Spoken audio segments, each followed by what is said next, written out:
Hi friends, welcome to AGS IS Academy. Today I'll discuss on a very specific topic and that's very interesting for all of you and you can imagine it is the topic which is being debated right across the world and for graduation, for master, for research, for PhD, for competitive exams of any country, for civil services, for anything or for diplomatic discourse. Yes, you rightly heard it. And the title of this video is Introduction to the European Union. This is what we'll be discussing about today. When we go for this introductory part, dear students, the European Union is a supranational political and economic union of 27 member states. It was established after World War II. It fosters peace and economic interdependence. It represents 450 million people and 15% of global GDP, operating via shared sovereignty across independent institutions. Now you can imagine the significance for which it was established, the importance for which it was established, unparalleled to the existing regional organizations what we come across today in the contemporary globalized world. Therefore, it assumes great perspectives and significance in this connection. Then, when we talk about historical perspective, if you see and its origins, then early foundations, if we go by, then the European Coal and Steel Committee was founded in 1951 by six nations. The students, you can feel this was something, this was an era where the contemplation, where the discussion was coming out in the mind that a very big international organization should be formed that can take care of entire Europe in all perspectives. That was the logic. As you know, to start with for any organization it takes time, and therefore this marked the start of economic cooperation after World War II to prevent future conflicts. Why conflicts? In due course of time, the world has been witnessing conflicts after conflicts, conflicts after conflicts. You saw World War First, you saw World War Second, and now the world is standing in this post-pandemic world where it seems we have entered into the era of war. You are seeing war everywhere, and you are seeing Ukraine war, you are seeing Middle East war. You also saw few days about this South Asian conflict. Therefore, conflicts should not occur. That was one of the also perspectives of European Union formation or integration. And then Treaty of Rome 1957 played a decisive role in this connection, and that was established the European Economic Committee aiming to a common market. Now the point is common market was very significant, and precisely on that account common market can play a significant role for the entire Europe.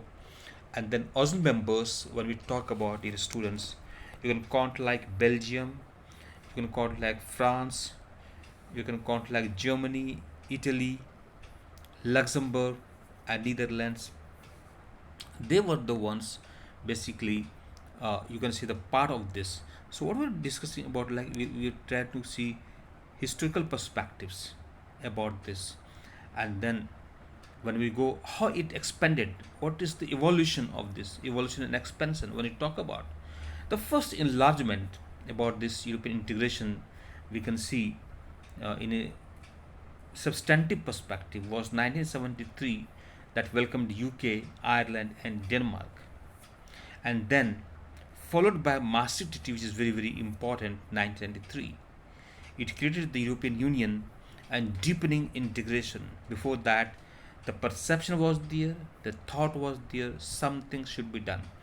But the point was, many countries of Europe they were not ready in all terms, physically, psychologically, mentally, economically, politically, and technologically, and the will on the part of that there should be a kind of union of entire Europe which can act as a single entity and play a decisive role on the global front.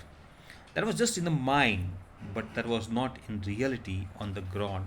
And this was the logic they wanted to create. And then third phase started the euro introduction. It was launched, you can say, in 2002 across 12 member states as single currency. And you know the value of single currency, how important it becomes, how significant role it plays. And then fourth stage came about eastern expansion. 2004 to 2007, it saw many Eastern European countries join. So, dear students, are you finding? Are you finding the evolution? Are you finding the expansion is happening?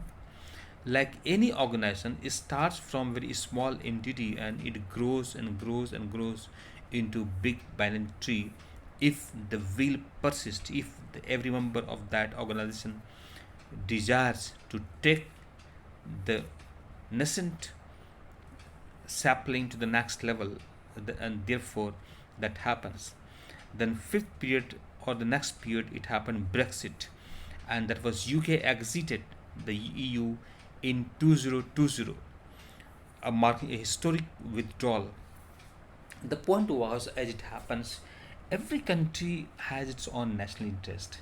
No country in the world, you can say, does it have national interest. No country fights for other countries.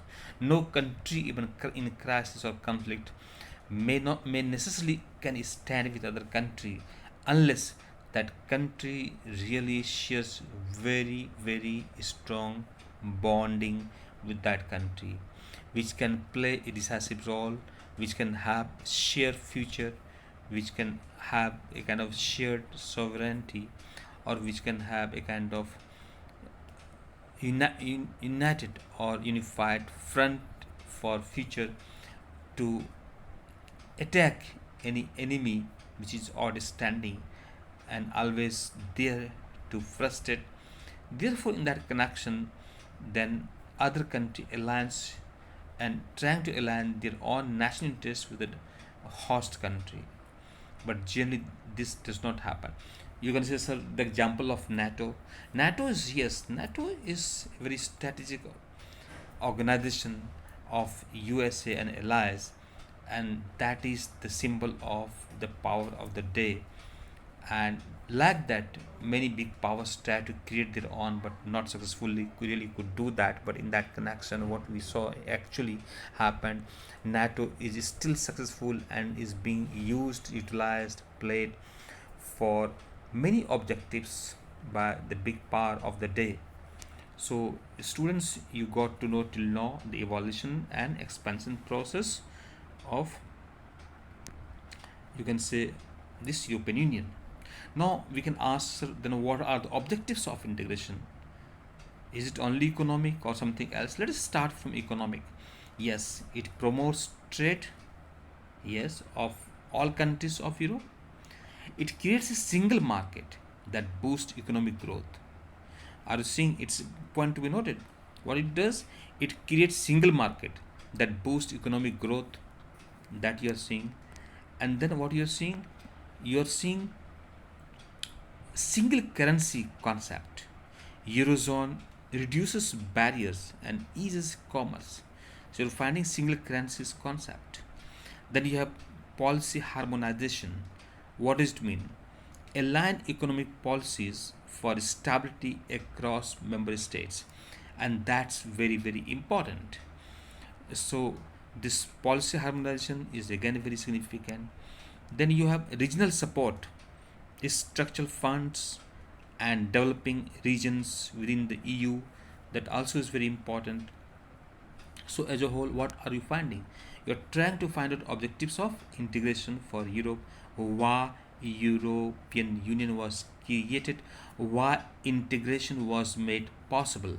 So this is being discussed about the vision, the mission about European integration. Let's go for political and social objectives of integration.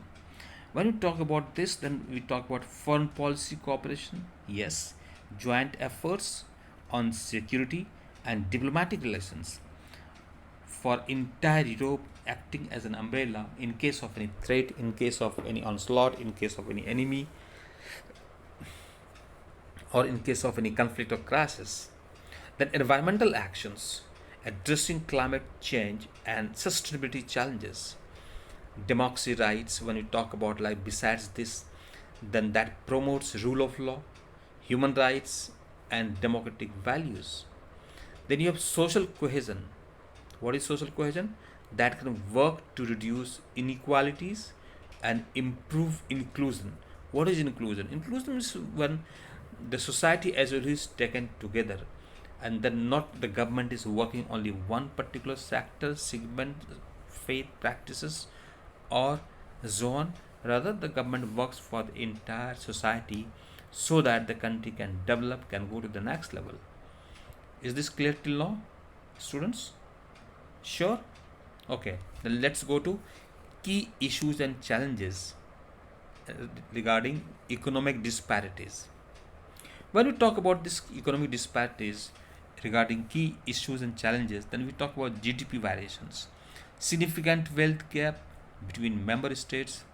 Yes, this is not surprising as it happens in every part of the world. Not a single country can be as equal as others. Can be little grading 19 or 20 or somewhat slightly above or below. So GDP also varies of a country. The Eurozone crisis exposed vulnerabilities in monetary integration. Yes, monetary terms also it fluctuates. The balances of the Committee of Nations or different countries, different members of an organization like European Union. Then you have fiscal debates, complex discussions on transfers and burden sharing. That's also very, very important. Every country is not willing to share its own resources to other country unless it feels very, very comfortable. And then when you talk about social inequality, as it happens in many countries today in the society, equality is a big question, and you'll find majority of them facing social inequality, high unemployment, and social challenges persist in some regions.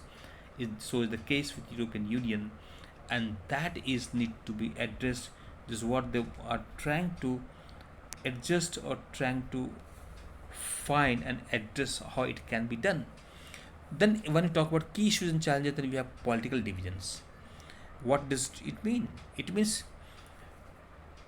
growing populism challenges EU unity. It talks about like politically divided countries, politically divided members of European Union. Every government does not think, does not act politically in one voice. And then migration debates, divergent views on immigration and border controls is a big issue which most of the members are not equal in terms of how to address this, and therefore they are confused. They have been not on equal page, and they've been facing great dilemma exactly what to be done. And dear students, this was the reason they wanted a common platform. And when we talk about foreign policy stances, member countries differ on global engagement roles. Yes, every country has its own national interest, and definitely every country will not be equal at par with other countries regarding their national interest. And every country wants to protect its national interest, and why not? This is very imperative for the growth, development, and protection of the sovereignty of any free society. Then, while the process was going on, then came Brexit impact that raised questions about future EU cohesion. Because this is very important. UK's role was important. Other countries, those countries which are major countries, their role, their position, and their presence very, very important. Yes, that remains there. To conclude, let's see in few terms, in few words, the enduring project of European integration. When we talk about, for conclusion, the EU has brought no doubt peace, prosperity, unprecedented cooperation across Europe. This cannot be questioned. Since the inception of the starting of European integration, it has gone a long way. That is something cannot be denied by any international expert or commentator. Then, despite challenges, it remains a significant global force still that we cannot deny.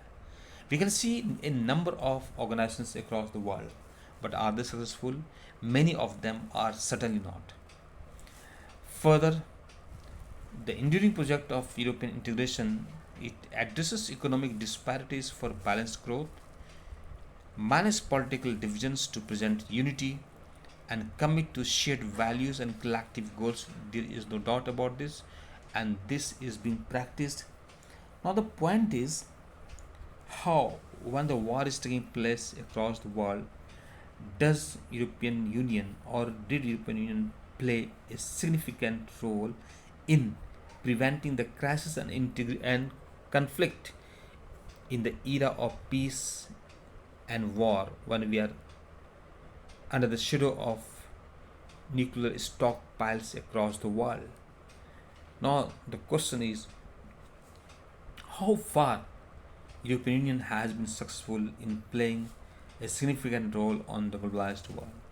How far it has gone in addressing issues and challenges of the world during and after post-pandemic, that is a question something needs to be addressed. Therefore, friends and my dear students, this is a very important topic which quite often appears and come in the exams, and you need to focus on this. Hope you got some information from this. Thank you. Thanks for watching. Thank you very much.